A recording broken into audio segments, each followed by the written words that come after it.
Excellent. All right. Then a quick introduction also from my side. I'm Philipp. I'm the founder of Custify, and we are a customer success platform for SaaS businesses. And today I want to give you guys a bit of an idea on, yeah, best practices in customer success. What can customer success achieve in the company, and how can we also prove those things that we're going to talk about, and not just like put there some numbers or some assumptions there, but also have proof of it.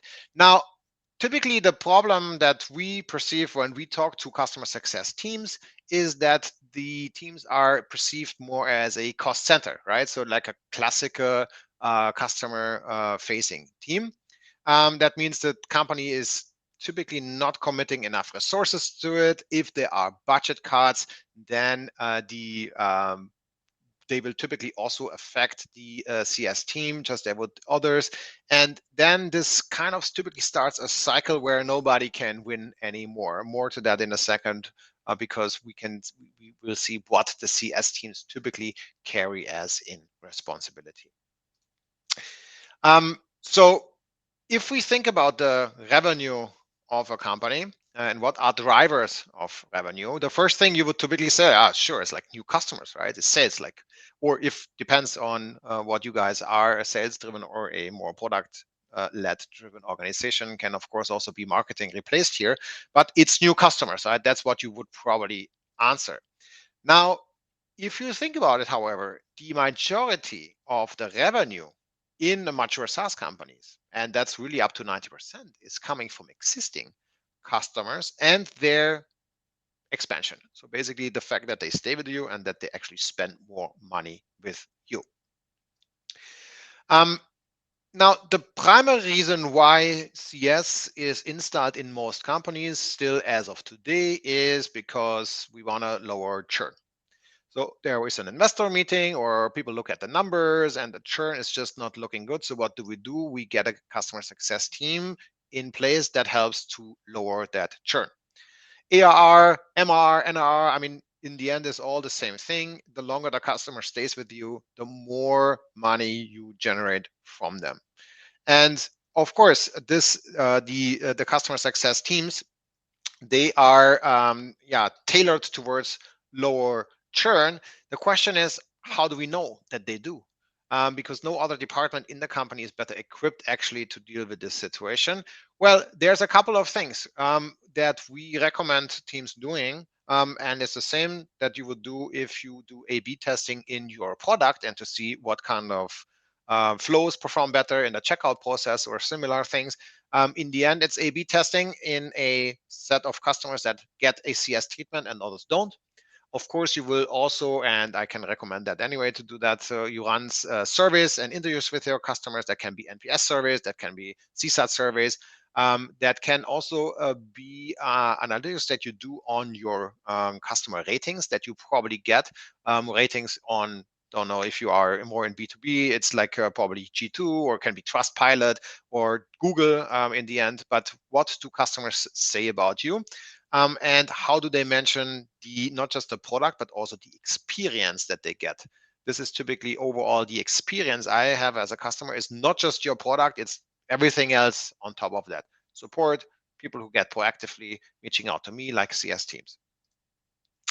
Now, the churn is one thing. You know probably already that the golden standard is not just the churn, but the churn to, let's say, getting it as low as possible, but to even get it to a negative number. So what does it mean, negative churn? Negative churn happens when you not just lose no more customers, but if the existing customers basically spend more money with you. How that happens depends a bit on your product/service. They add more seats, they buy more services from you guys, they update their plan, they expand the integrations, buy more products. That depends a bit, but in the end, an existing customer spends more money with you. And if you think about it, that's a bit tough in the moment to understand when you look at numbers. If you look at this graph here and you would compare, and this is this where it says time here is, I should say that the end of this graph is a lot of time or a long time, right? So this is not something that you see in a week, or when you look at monthly numbers for half a year, you would see almost no difference in your numbers. It's like a couple of $1,000 plus minus eventually. But if you zoom out year, 2 years, 3 years, something like that, right? How big a business is growing is significantly different from the churn that they face. Logically, because if you think about it, negative churn means you do not add any more customers and the existing customers still spend more money with you. So do you mean you can stop adding new customers either through your marketing or sales channel, and they will still, your company still grows. Now, this is something where in the customer success departments, we typically talk about the moments. So the question is like, when does this grow, this expansion happen? So when does a customer do this upsell? And very often when you have a customer success team, it's after a touch point with the customer success manager. So that's of course something you can measure. Basically, when does a customer upgrade or upsell? Was it just out of the blue, or was that related to a touch point with a CS? And the best practice these days in CS is really that CS, we call it carry a number. So basically, they have also a revenue responsibility. And this, I wouldn't call a selling mentality, but a recommendation mentality within the CS team is something that gets more and more popular. So when I'm a CS, I know your account very well. I know what you are actually looking for. We have QBRs eventually even defined, and then I can also help you particularly, and I can recommend you other services or other things in the product that you might not have right now, but I know that you can actually use them because I know your account. So it's an easy sell from that perspective, if you think about it. Now, customer advocates, right? What is that, first of all, and how do we get there? Well, the first thing, of course, is a customer signs up and there's the overall first experience. And yeah, this, of course, has to be met. Like, I have to get value from the platform. The next step is that I really get loyal to you. That means if I have the chance to switch, or if a competitor reaches out, I'm going to stick with that particular service. I'm going to the same restaurant over and over again. If you think about it, as in like you go out on a Sunday or a Saturday on a weekend and you go to a particular restaurant. Why? Because you like the experience the first time, but you go there over and over again because it's just great. That means you don't choose other restaurants. And the last step is basically you recommend these restaurants also to your friends and family. So this is when the customer, to go back to the CS and customer world, that's when the customer basically recommends you to their network. So they are open to do webinars with you guys. They're open to recommend you to friends and family. They are open to recommend them to other business partners or even their own customers. That's what we want to get in the end, because this is another great growth channel either way. And customer success can help that. Great products, of course, help that as well. Great user experience overall helps that as well. But CS teams can help. Just one small disclaimer before you reach out to find those advocates. Make sure that you really pick the right ones that get a lot of value, because just simply because they log into your platform doesn't mean that they actually really get value. And yeah, um, the other, I think I skipped the slide 1 second. Oh, it was right. The other thing is like, how do you prove that CS basically, yeah, leverages these advocates? Well, there is something called Voice of the Customer program. Maybe some of the audience are actually doing that. If not, this would lead a little bit too far for this presentation today. Feel free to Google Custify VOC. There's an entire larger blog article that we have around this topic. But in the end, it's a program that you can, or you should probably implement into the environment that you are in anyway. It helps you to really listen to your customers, understand the value that they get from you, understand if they don't get the value, why. It helps you to create ratings, reach out to them, white papers, interviews, webinars with customers. Those things are all possible with this Voice of the Customer program. Now, depending in what kind of environment you are, freemium, trial to paid, sales driven without any trials and directly starting off, the cycle of a customer typically is still similar, as in what happens first is that there is some kind of interest. Okay, there's a need, I'm looking, I'm reaching out, I find the name. Then of course there's the purchase. The purchase is either done in the sales driven organization with the sales team, or if you are thinking of a product led organization, just simply by me signing up and putting my credit card number there. And then it's about getting the implementation done. If that is at least a step there, if you have a more technical product, I need to activate some integrations. I need to set up something. I need to connect with my Google Calendar, or these all of the kind of things that might be necessary in order for me to actually start onboarding in the product. And the onboarding is then a question of, yeah, support, as in I have a question, I don't understand how this works, reactive. I have a customer success team in the background that knows already that this customer has a problem and reaches out proactively and says, hey, John, I just realized that you probably struggle a little bit setting this particular module up. Let me help you with this.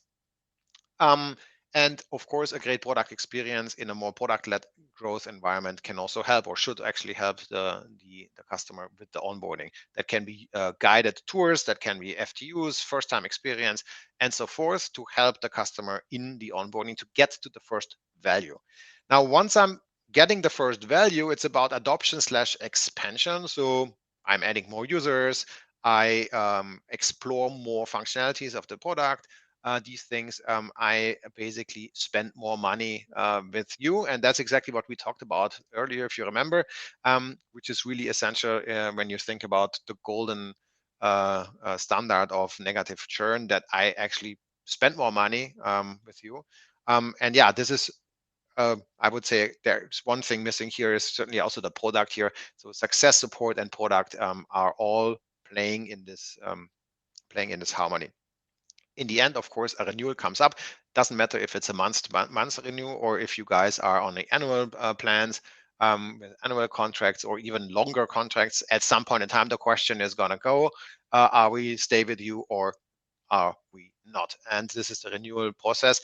And in, yeah, more higher touch environments where we have customer success teams, those are typically always involved there. And faster onboarding, faster value creation leads towards this, yeah, feeling of this is the right fit, I can get the value, and I'm willing to spend more money with you. So the faster onboarding is really a critical point in any kind of user experience, that you need to get to the value as quickly as possible, at least to the first value.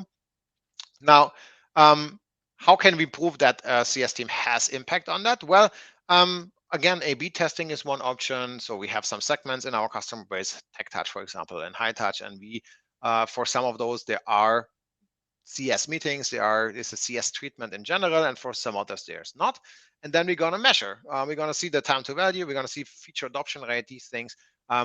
Is there a change in between the two? And typically there is. So that's how we can prove that this actually happens.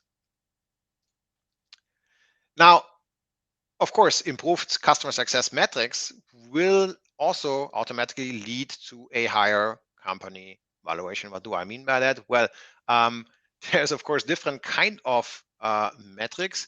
And as you see here, logins per week is probably not a great metrics, or the time that people spend in the app is neither, because that's not the reason why people pay you money, right? So if you have those numbers there, then these are not the right numbers. But yeah, value related numbers in customer success terms, or in our application we call them health scores. Customer health scores are typically tied around value that someone gets, and they have they have a direct impact on churn rate, on NRR, and on CRC. CRC is something that you might not have come across yet as a abbreviation. So what is CRC?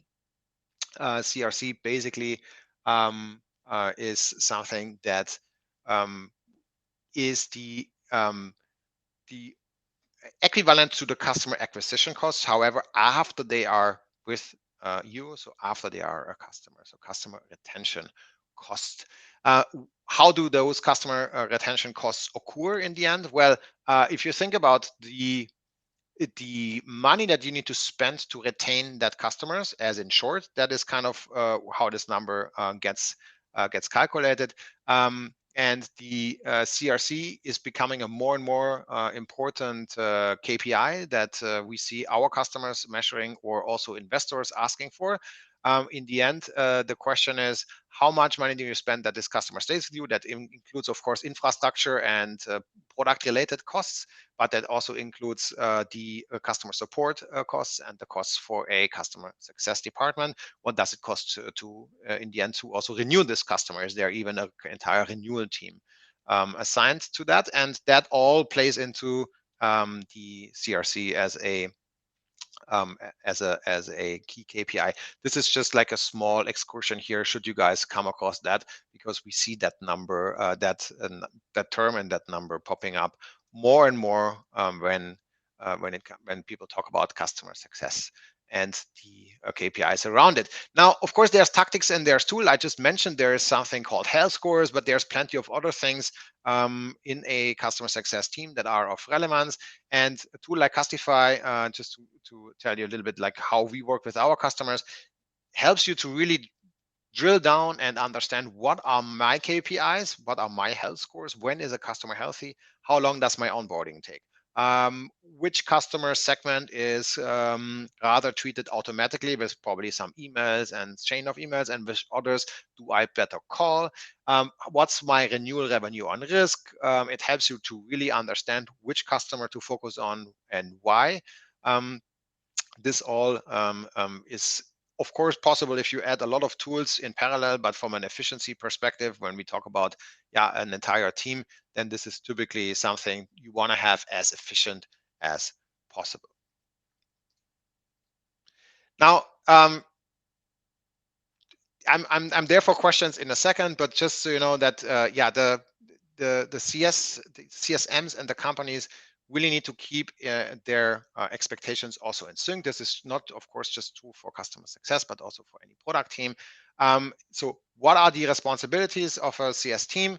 Those things should be in line, and they are not always in line. I can tell you that because we work with a lot of CS teams out there. Naturally, there are different expectations. So the KPIs that you report on as a CS team, or the KPIs that you are responsible for, those should be aligned early on. So there's a clear reporting possible, and there's also a clear measurement of success possible. Now, I hope I could give you guys a little bit of an insight into why customer success is not just a cost center, but also very much involved into the success or failure of a company, of key KPIs of a company. And I'm happy to answer any kind of questions that we get from the audience. Now, I'm not sure if I would see them already popping up somewhere. No, you won't see them, unfortunately. But All right. if people can just enter them in either on the UXCX side or on whichever platform that you're using, if you write in your questions there, I'll put them through to Philip. Excellent. But while we're waiting for people to write in their first questions, just thanks for that. Like I always, particularly the one about sales, I always think it's unfair that sales get all the big bonuses when people are toiling away building the products and nurturing the customers and Yes. everything, and then the sales guy swoops in at the end just to get the bonus. Well, sales is also not an easy job. To defend the sales a bit myself, being also, at least in the beginning of Custify, have been involved in sales is also tough, but I totally agree. That's why we see in most, let's say, state-of-the-art SaaS companies that the customer success team has that revenue number assigned to them. That can be renewals, that can be upsell, cross-sells, but there is some sort of a revenue responsibilities there. And in most smaller teams, the renewals aren't done anymore by sales, but they are really done by the CS team. Surely in larger organizations, you would eventually see an entire renewal team which does it, but still from a responsibility, like who is responsible to renew this customer, with the processes involved, etc.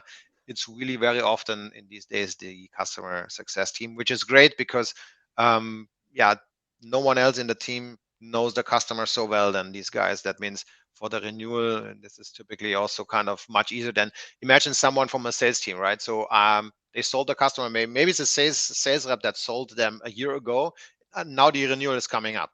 I mean, he talked to like probably 500 other prospects in the meantime, and now he should have this renewal conversation. And for the first time, checks in like, "Hey, John, how's it going? I just want to see, like, because your renewal is like next month, and uh, any problems, right? So can be a very awkward situation where you don't know about all the problems that they have, and it's not your job as a salesperson to follow up in the life cycle. So that's why the renewal is really done much better from someone who's like guiding the customer throughout the journey and knows the needs and knows the reason why they actually purchased your product or service. um, and yeah, that's why this makes a lot of sense. Great. And just one of the things that you've touched on it a few times. Does this only work for kind of specific types of products? Because I'm thinking that like it might be a high cost, high value versus more of what would be called a product led product where it's kind Right, of self-service more so. right. um of course, the more into a sales driven high value kind of environment you get, the more naturally and the more like return of investment positive the customer success team gets. However, a good portion of our customers is also product led growth. So just simply because you have a self sign up and all, that doesn't mean that you don't have to have a CS department. That starts first of all with the most likely the fact that you won't have just one plan, but you might have three. Or like if you think of famous product-led growth company Intercom or someone, like there might be customers spending $50 with them, but there might be customers spending $5,000 a month with them. Now, this customer certainly, even like you have this product like growth business model, deserves someone on their side guiding them for questions, setting up QBRs, and so forth. You don't want to lose that big account. So we want to build relationships. So all the things that a CSM is doing. So naturally, you're right. It depends a little bit, but even for smaller ticket sizes, let's say you make $50 a customer or something, there are specific use cases where a CSM can add a lot of value that might not be in the same, let's say, impact or in the same range that someone with a onboarding team and so forth has. However, think about a customer purchases your product, $50 a month, monthly cancellation period, and they sign up and they just never get to the first value. Now, if you do the math and you can like call this customer from a proactive CSM, can call the customer and say, "Hey, John, I just saw that you logged in, but you seem to struggle. Can I help you?" "Yes, I don't understand this. Like, it doesn't connect to my Gmail." "Okay. Have you tried this and that?" "No." "Okay, let's try it together right now." "Okay, great." So it's a 5-minute conversation eventually. You help this customer over the leap. The customer gets value, customer stays with you, and depending on your customer lifetime value, this call that you just did might be worth $1,000, right? This 5 minutes that you spend with a customer. So just because like you are in one of those groups doesn't mean that customer success is or is not a valuable discipline, let's say. Great. And the other one, like, because I think that's really good examples of why nurturing customers the whole time is important to everybody. One question I have is where is the overlap between, say, a product manager or a UX researcher and the customer success? Because often Yeah. they're also responsible for similar activities. Well, I would say running user interviews or those things is clearly product related, right? So like running these interviews really like how do you use the product? Can you show me where did you struggle and so forth? Like all those really, the user interviews, that's a that's a discipline clearly for the product team or product management. Now overlap, CSM is in a call with a customer. And there's people in the end talking to people. So what I'm going to say is like, John, I don't know, like I'm struggling really with this and this. Okay, can you show me? Yeah. So the CSM anyway knows this, and many of the times those struggles are product related. So they get feedback directly from a customer about the product, about the UX, about things that work or don't work. And then there has to be a well-established process, however you organize it, but there has to be a very well-established process in between the CS teams and the feedback that they get from the customer on a daily basis and the product team. You can run that through like basically saying in a call, "Hey, I'm having our product team reaching out and get back to you," and you can explain them it, or these guys record that call and they move that forward to the product team. But you like typically see a huge overlap in between those teams as when it comes to the UX UI problems of the product, adoption of the product, these things, because naturally those people talk, right? And the CSMs get this feedback directly from the customer. So there's actually quite a huge overlap in from that perspective. Brilliant. Well, that actually brings us to time. So thank you very much, Philip. I really enjoyed that. Absolutely. It was a pleasure to be here. Thank you for having me.